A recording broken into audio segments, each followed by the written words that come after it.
Hai, Assalamualaikum. Saya Cikgu Nurul Akmal binti Bahari. Hari ini cikgu akan mengajar tentang tajuk tingkatan 5, bab 6, tajuk elektrokimia. Okey, dalam tajuk ni, cikgu nak tunjuk, kamu boleh buka dekat muka surat 176 buku teks kamu. So, dalam tajuk ni ada dua subtopik. Subtopik yang pertama adalah sel elektrolitik. Subtopik yang kedua adalah sel kimia. Okey, kemudian hari ini cikgu tak fokus semua. Sekarang ni cikgu nak fokus pada tajuk elektrolisis, leburan dan aqueous sahaja. Kita tengok apa yang menarik dalam ni. Okey, ada 5 benda yang cikgu nak fokus. Kita bermula dengan definisi elektrolisis. Okey, kalau kamu tengok dekat buku teks, muka surat 178, definisi elektrolisis. Elektrolisis ialah proses penguraian. Okey, penguraian ni maksudnya adalah dia pecah. Penguraian dia pecah. Satu benda tu dia pecah jadi 2, jadi 3. Okey, macam tu. Penguraian sesuatu sebatian. Okey, sebatian dalam keadaan leburan atau aqueous. Okey, leburan ni maksudnya macam kalau kita ada gula, kita ambil gula, kita panaskan gula tersebut. Okey, so kita nampak gula tu melebur. Okey, satu lagi kalau kita ada gula, kita campurkan dengan air, kita nampak kita akan dapat larutan gula. Yang itu kita panggil aqueous. Okey. Kepada unsur juzuknya apabila arus elektrik mengalir melaluinya. Okey. Yang itu tentang definisi elektrolisis. Seterusnya adalah label sel elektrolitik. Kita tengok sekejap. Okey, dekat sini kamu boleh buka muka surat 178. Yang pertama sekali dalam label, ini adalah kita panggil sel elektrolitik. Yang pertama sekali kamu tengok dekat murid tengok dekat atas ni ada bateri. Dekat bateri ni kita ada label positif dan juga negatif. Okey. Bawah ini adalah elektrod. Elektrod adalah benda yang dicelup ke dalam larutan dekat bawah ni. Okey, elektrod yang bersambung dengan terminal positif kita panggil sebagai anode. Okey, kemudian elektrod yang bersambung dengan negatif kita panggil sebagai katot. Okey, di bawah ni pula kalau kita tengok ada elektrolit dan elektrolit ini adalah sebatian ion. Kenapa sebatian ion? Sebab di dalam ini ada cation dan juga anion. Cation adalah ion positif dan anion adalah ion negatif. Okey, seterusnya kita tengok dalam tajuk ini juga ada benda yang benda yang murid kena hafal iaitu siri elektrokimia. Okey, boleh buka dekat muka surat 183. Siri elektrokimia ada cation dan juga anion. Okey, untuk cation ada 12 yang kita kena hafal, bermula dengan kalium dan berakhir dengan argentum. Okey, di sini cikgu bagi tips macam mana kita nak ingat semua ion dalam siri tersebut. Yang pertama sekali kamu tengok daripada atas ni, kalau nak kahwin mesti ada zakat fitrah supaya perkahwinan hang kekal abadi. Bahasa Kedah lah, hang kekal abadi.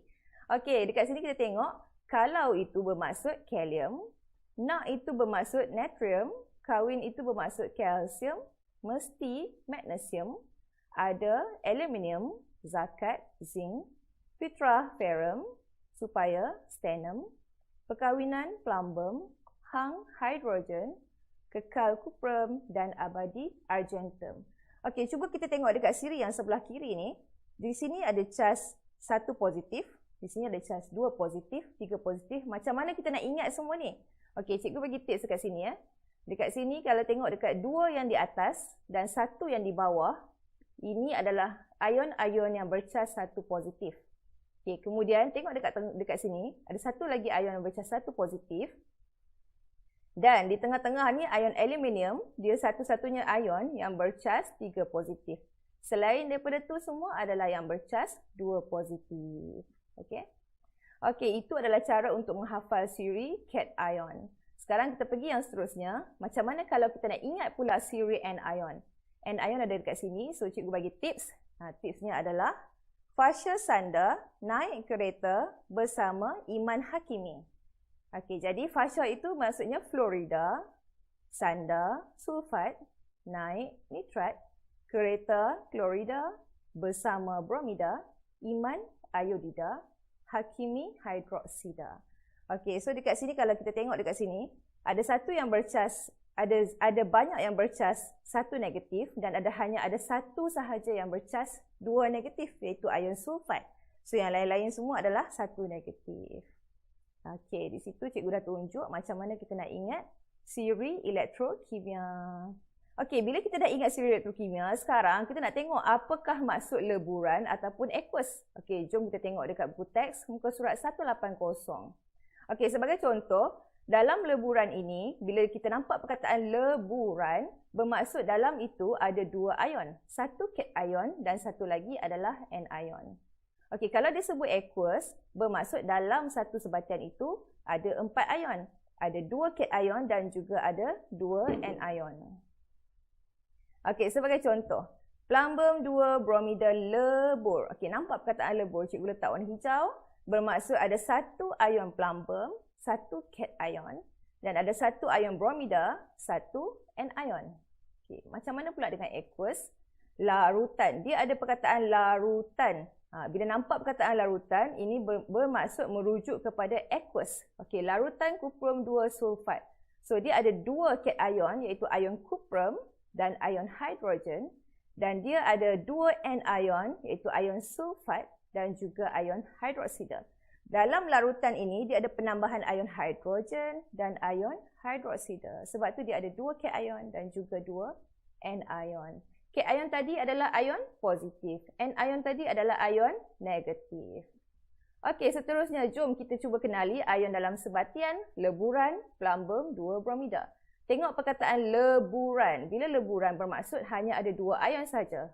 Bermaksud ada 1 ion plumbum dan ada 1 ion bromida. Macam mana kita nak tahu dia ni ion apa? Tengok nama dia.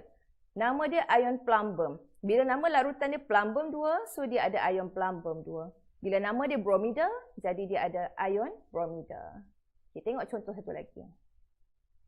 Larutan kuprum 2 nitrat. Sekarang kita ada perkataan larutan. Bermaksud dalam larutan kuprum 2 nitrat ini akan ada 4 ion. Ion apa yang ada? Namanya adalah kuprum, jadi ada ion kuprum 2. Namanya adalah nitrat, jadi ada ion nitrat. Disebabkan namanya larutan, jadi muncullah lagi ion hidrogen dan juga ion hidroksida. Okey, kita tengok lagi satu contoh. Larutan magnesium klorida. Nampak di sini perkataan larutan magnesium klorida. Jadi bila magnesium, maka ada ion magnesium. Bila klorida, maka ada ion klorida. Dan larutan bermaksud ada ion hidrogen dan juga ada ion hidroksida. Okey, dan yang ini larutan ferrum 2 sulfat. Cikgu yakin semua murid-murid dah tahu dah. Sini ada ferrum, jadi bermaksud ada ion ferrum. Sini ada sulfat, bermaksud ada ion sulfat. Okey, dan larutan, apa dia 2 ion tambahan itu? Itu adalah ion hidrogen dan juga ion hidroksida. Okey, kita dah kenal dah leburan dan larutan aqueous. Sekarang kita tengok macam mana kita nak buat elektrolisis leburan dan aqueous. Okey, jom kita tengok. Sebagai contoh, okey, di sini cikgu bagi satu tips tau. Bila kita nampak elektrolisis plumbum 2 bromida lebur, okey, nampak je perkataan elektrolisis, okey, plumbum 2 bromida lebur. Terus tulis nama dia. Plumbum 2 bromida lebur. Okey. Kemudian letak satu garis kat tengah ni macam ni. Letak betul-betul di tengah-tengah di antara nama dia tersebut. Okey, kita nampak lebur. Bermaksud dia akan ada 1 cation dan 1 anion. Cation ia adalah ion plumbum 2. Anion adalah ion bromida. Biasanya kalau kamu tengok nama nama sebatian ni, sebelah kiri adalah cation. Sebelah kanan adalah anion. Sebab tu cikgu letak macam ni. Sebelah kiri cation, sebelah kanan anion. Kemudian kita tengok cation, sebab nama dia cat. Cation akan bergerak ke cathode. Dan anion akan bergerak ke anode. Nama dia anion bergerak ke anode. Cation bergerak ke cathode. Jadi bermaksud ion plumbum ini akan bergerak ke cathode. Ion bromida akan bergerak ke anode. Lepas tu apa yang terjadi? Bila sampai di cathode, ion plumbum ini akan menyah cas dan menjadi logam plumbum. Dan ion bromida pun akan menyah cas dan menjadi gas bromin. Okey, tengok ya. Ion bergerak ke cathode, menyah cas menjadi logam plumbum. Anion bergerak ke anode, menyah cas menjadi gas bromin. Okey. Kemudian apa yang kita nampak dekat situ? Yang kita nampak logam plumbum kita nampak dia sebagai logam kelabu berkilat yang terenap di katod.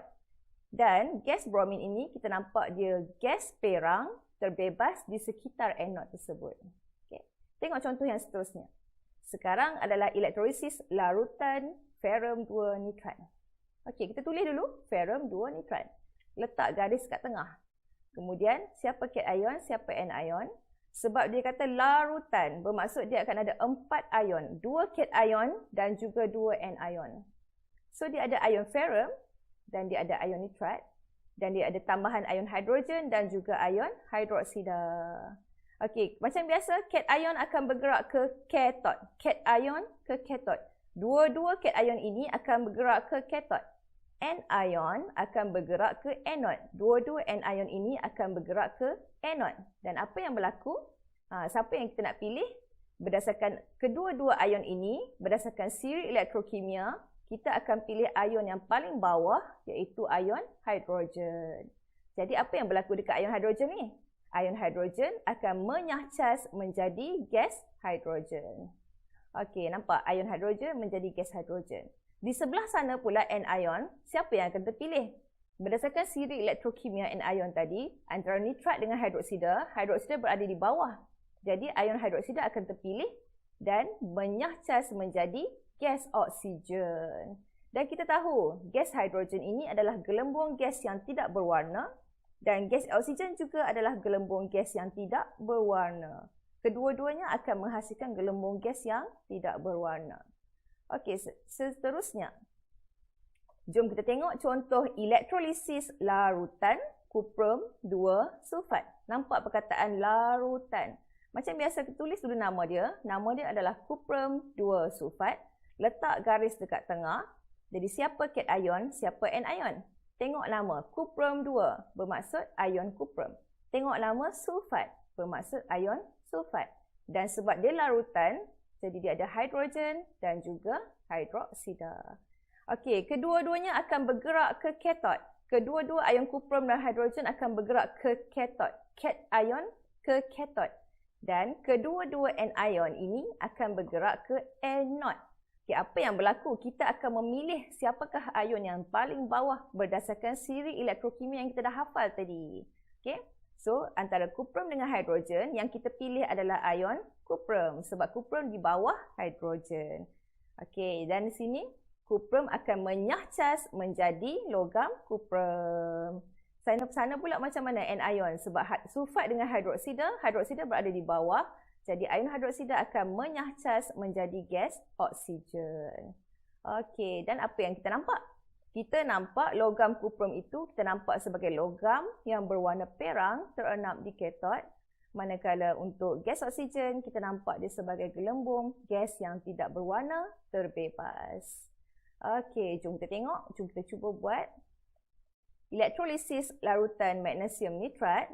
Macam biasa, tulis nama dia magnesium nitrat. Buat garis. Cation dan anion. Siapa cation dia? Ion magnesium. Siapa anion dia? Ion nitrat.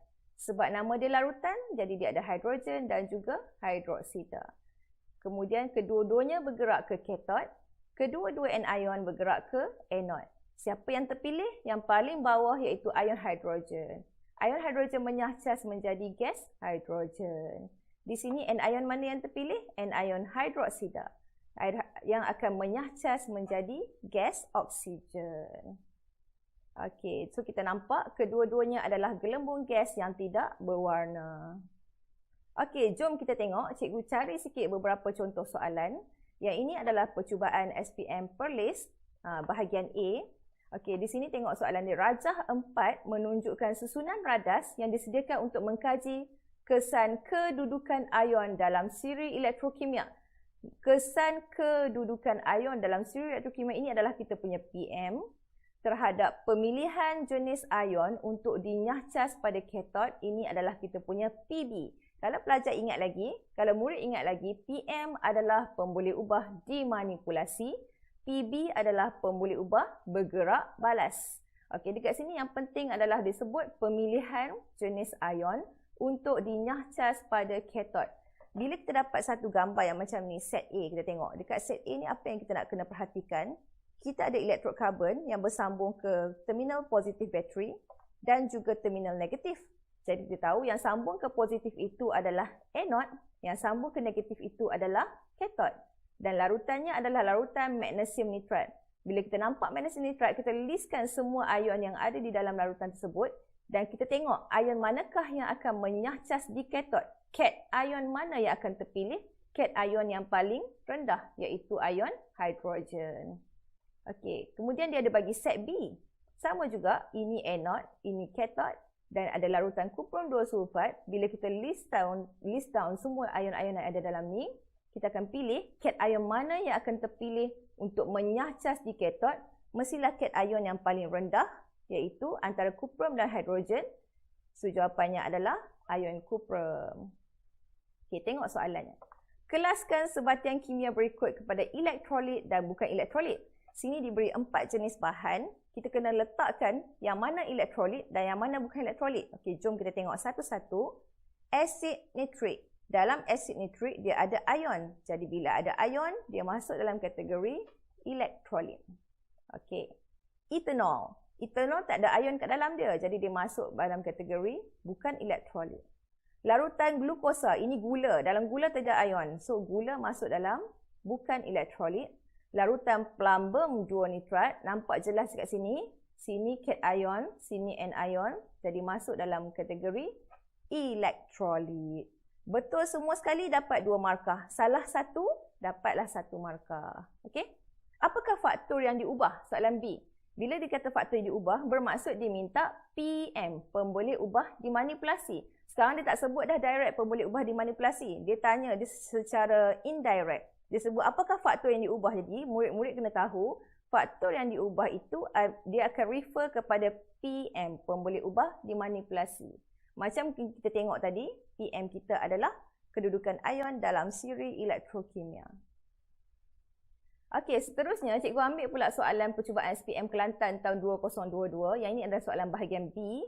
Kalau tengok dekat sini, dia bagi gambar rajah sel elektrolisis juga. So, macam biasa, kita tengok rajah, kita terus cari apa maklumat-maklumat yang kita kena tengok yang kita dapat daripada rajah tu. Contoh sini, bateri ada positif, negatif. Jadi, yang positif itu adalah anode. Yang negatif itu adalah kathod. Dalam elektrolit, yang positif, ion positif, cat ion, ion negatif, anion. Jom tengok soalan. Soalan tanya, tentukan elektrod positif bagi sel ini. Tadi dia ada label. Yang mana satu? Tengok balik. Okay, tengok balik gambar. Yang positif dekat sini, dia label sebagai elektrod A. Jadi jawapan kita adalah elektrod A. Okay, seterusnya, Hafiz ingin menyadurkan sekeping duit shilling dengan saduran kuprum. Dekat sini keywordnya adalah saduran kuprum. Dia ingin menggunakan kaedah elektrolisis, namakan satu bahan yang sesuai digunakan sebagai elektrolit. Apakah larutannya? Cikgu bagi tips kat sini. Kalau dia cakap nak sadur dengan kuprum, nama larutan itu mestilah ada kaitan dengan kuprum. Jadi contoh jawapan yang boleh bagi adalah larutan kuprum 2 sulfat. Nampak? Kuprum. Ataupun larutan kuprum 2 nitrat. Tapi sebab dia dekat sini 1 markah sahaja. Jadi, kita hanya letak 1 jawapan sahaja. Kita jangan letak 2 jawapan. Sebab kalaulah salah satunya salah, kita akan kena WCR. Apa WCR ni? WCR adalah wrong, cancel, right. Betul 1, salah 1, markahnya kosong. Untuk langkah selamat, letak 1 jawapan sahaja. Okey, habislah slot cikgu untuk hari ini. Sekian, terima kasih. Semoga kamu semua mendapat manfaat daripada apa yang cikgu ajar.